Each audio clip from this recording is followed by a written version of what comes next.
ప్రతి ఒక్క పనికి దానికి తగిన ప్రయోజనం కలిగి ఉంటుంది. కంప్లీట్ నాలెడ్జ్ ఉన్నవాడు దానిని ఎప్పుడు ఎక్కడ ఏ విధంగా ఉపయోగించాలో తెలిసి ఉంటుంది. అదే విధంగా హింసకి కూడా ప్రయోజనం ఉంటుంది. ఎప్పుడంటే ఒక హంతకుడికి మరణశిక్ష వేసేటప్పుడు ఆ హింస ఖచ్చితంగా న్యాయమే అవుతుంది. అలానే కృష్ణుడు ఇప్పుడు చేసే యుద్ధంలో జరిగే హింస అసలు హింసే కాదని, ఈ యుద్ధం ధర్మం కోసం చేస్తున్నాం కాబట్టి ఇందులో పాపానికి అవకాశమే లేదని అర్జునుడితో చెప్తాడు.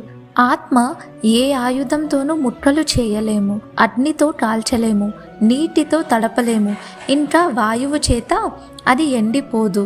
అది నిత్యమైనది, పుట్టుక లేనిది, ఇంకా నాశనం లేనిది. మనిషి పాత వస్త్రాలు విడిచి కొత్త వస్త్రాలు ధరించినట్లు ఆత్మ దేహంని విడిచి కొత్త దేహంని స్వీకరిస్తుంది. కాబట్టి ఇలాంటి ఆత్మని ఎవరూ కూడా వధించలేరు అని కృష్ణుడు అర్జునుడితో చెప్తాడు. వేదా వినాశినం నిత్యం యయేనామజమవ్యయం తదహంస పురుషః పార్థ కం ఘాతయతి హంతికం వాసాంసి జీర్ణాని యథా విహాయ నవాని గృణాతి నరోపరాని తథా శరీరాని విహాయ జీర్ణాన్య అన్యాని సంయాతి నవాని దేహి నైనం చిందంతి శస్త్రాని నైనం దహతి పావకః న చైనం క్లేదయంత్యాపో న శోషయతి మారుతః.